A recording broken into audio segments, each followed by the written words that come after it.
Totoo ba itong nasisilayan natin, mga kababayan? Ha? Ating DOJ Secretary na mismo ang nagsabi na si Boying Rimulya / future ombudsman wannabe. Di ba nag-apply mga kababayan ngayon na sa pagiging ombudsman kapalit ni Martires sa July 25? Oh, ano na naman ba itong mga kabalbalang pinagsasabi ni Boying Rimulya mga kababayan?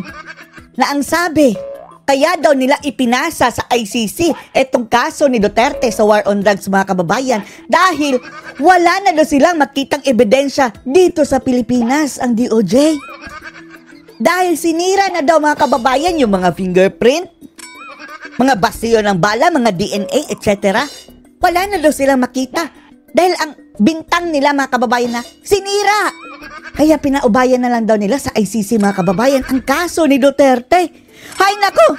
Ang mga bugok na to mga kababayan, kung wala kayong makitang ebidensya dito dahil ang palusot nila mga kababayan sinira, wala natin na kung anong basihan nila ng sinira. Invento na naman yan. Paano pa makakakuha ng ebidensya ang ICC kung wala ng ebidensya dito pa lang sa Pilipinas? Wag niyong sabihin ang ebidensya nakita nila doon sa the Netherlands. Kita niyo mga kababayan, wala ngang ebidensya dito. DOJ ang nagsabi na mismo ha. How much more doon sa ICC? Isang kabulukan na naman mga kababayan. Panoorin niyo po ha. Ngayon naman po, nagsalita po ang Justice Secretary Rimulya. DOJ Secretary ha? / ombudsman wannabe. Nag-apply ng maging ombudsman mga kababayan. Ang sinasabi nila, dahil sinira daw ang mga ebidensya na wala na daw ng crimes against humanity. Ni Katiting mga kababayan, wala na daw nakitang ebidensya. Paano aber nakakuha ng ebidensya ang mga makakaliwa? Ibig sabihin, invento mga kababayan. War ni Tatay Digong, kaya daw nila ibibigay sa ICC. Oh, pinaubayo sa ICC. Ano ibig sabihin yun? Kung sira ng ebidensya, ibig sabihin, nandito si Tatay Digong sa dahig para litisin sa drug war. Na walang ebidensya. See? Pero wala na palang ebidensya. Kung ang Pilipinas mismo, di ba po, na siyang lugar na pinangyarihan. Hindi nakakita ng ebidensya. Bakit biglang nagka-ebidensya dyan? Sa ICC mga kababayan. Ang ng mga krimen ay wala nang ebidensya. Pwedeng gamitin yan mga kababayan na argumento doon sa ICC. Oh. Dahil sa kadaldalan ni Ombudsman Boying Rimulya / DOJ Secretary, magkakaroon ng magandang laban si Tatay Digong mga kababayan. Paano naman makakarating dito sa dahil ng ebidensya? Lalong walang ebidensya, no? Magic sarap! Kaya natin namin, bakit yung pa pinadala sa dahig? Oo nga, wala nga ebidensya. DOJ Secretary na mismo o mamin. Na dahil wala ng ebidensya, kaya namin pinadala sa dahig at bahala ang mga tagahig. Pero sino ba magbibigay ng mga testigo?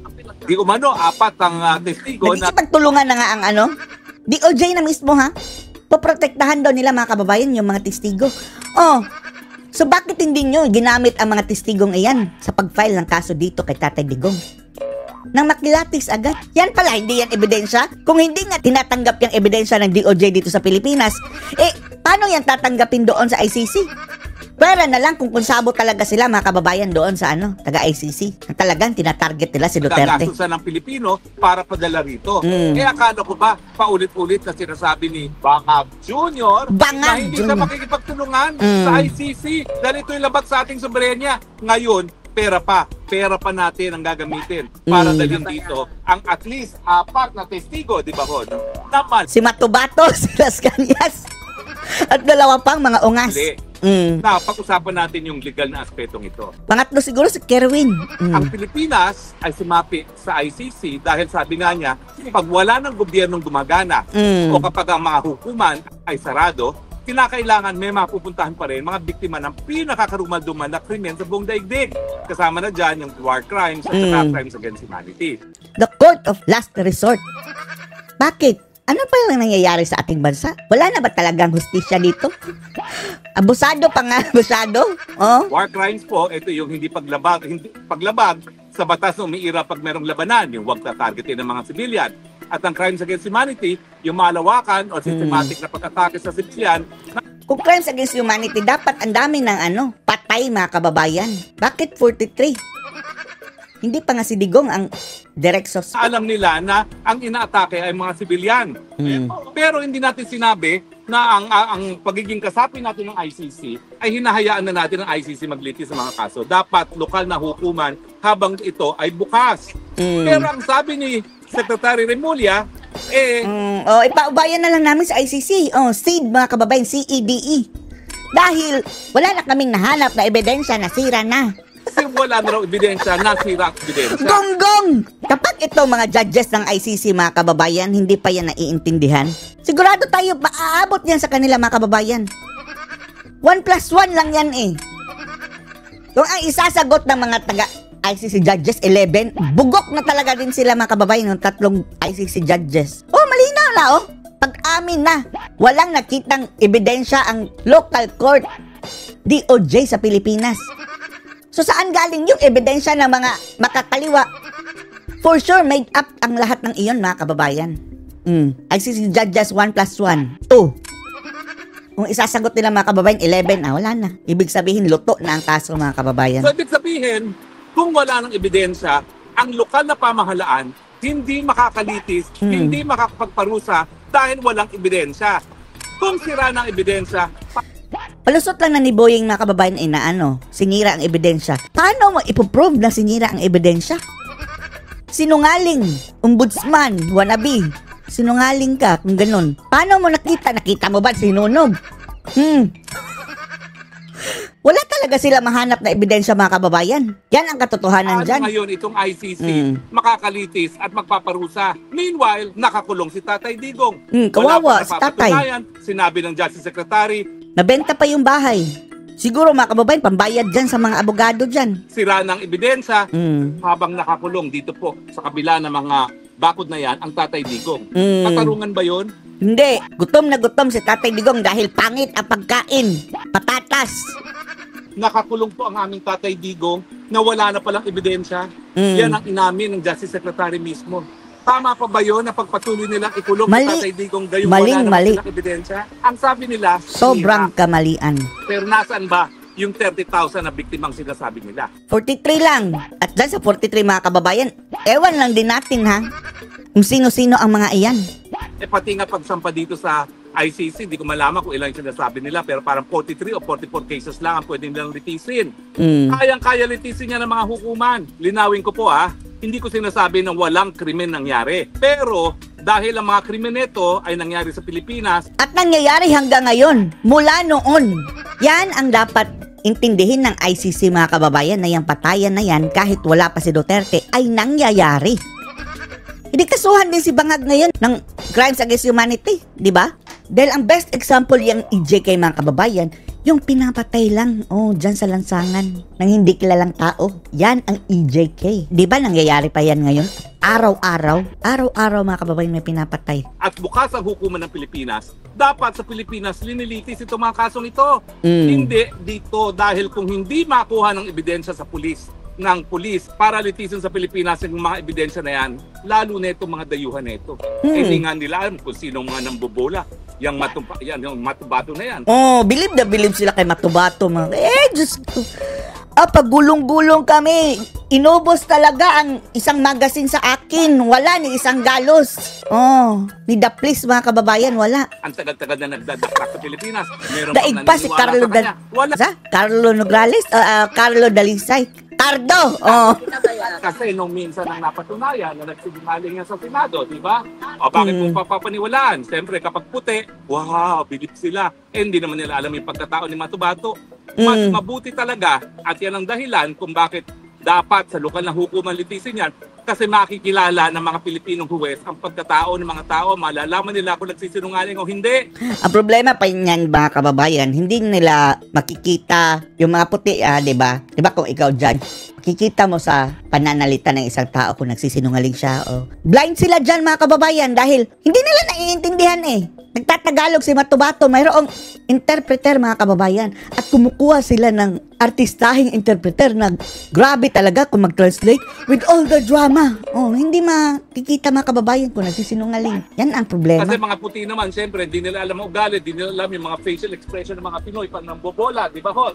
Samantalang ang Pilipinong magistrado, nalalaman yan sa pag-amin ni Justice Secretary na sinira di umanong ebidensya dapat talaga itigil na ang Kabugukan. paglilitis ni Tatay Kabugukan. Digong sa ICC dahil wala talagang ebidensya. No Ang evidence. issue na lang, sinira ba o wala talagang ebidensya? Sige.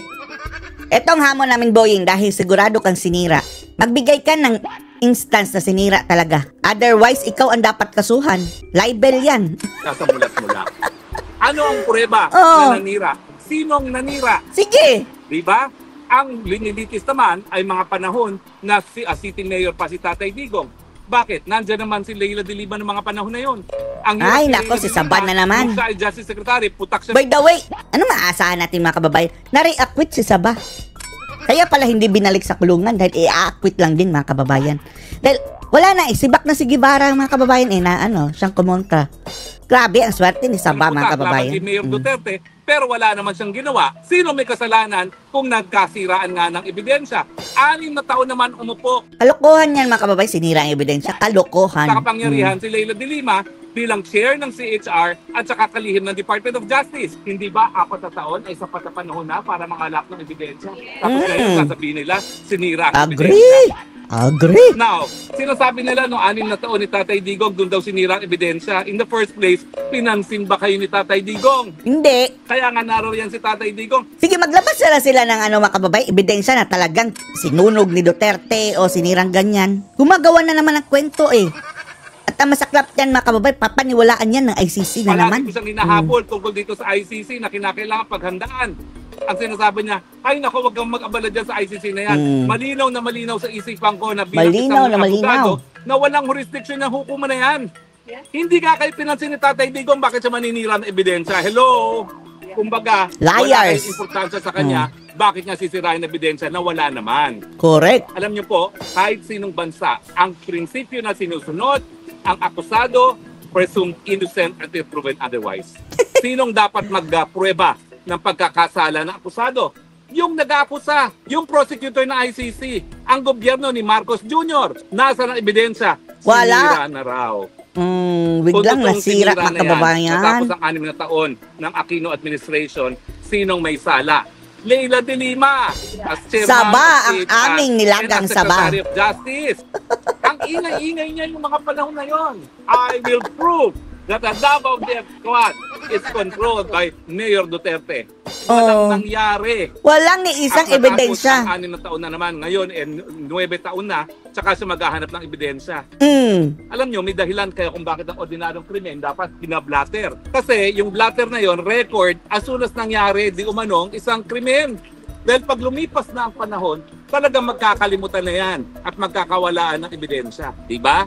Pero Kasalanan ni Saba kung meron man. Pero wala talaga ebidensya dyan mga kababayan. Naratiba lang nila yan Bintang. Dahil kalaban sa politika. Kung ako'y abogado mismo ni Tatay Digong sa ICC, gagamitin ko yung sinabi ni Justice Remulla. Nasira ng ebidensya. Kung nasira ng ebidensya, hindi na maibabalik. So paano nagkaroon ng ebidensya ang mga gunggong mga kababayan dyan sa ICC? Diba?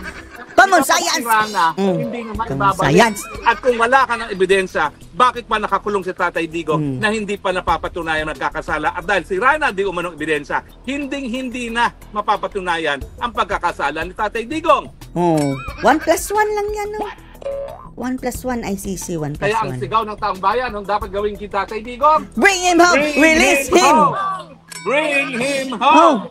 Bring him home! Yan po ang panawagan ng sambayan ng Pilipinas. Yan din ang panawagan namin. Sabay ng Pilipino, kasama pala tayo Ano masasabi niyo dito mga kababayan? Post your comments below.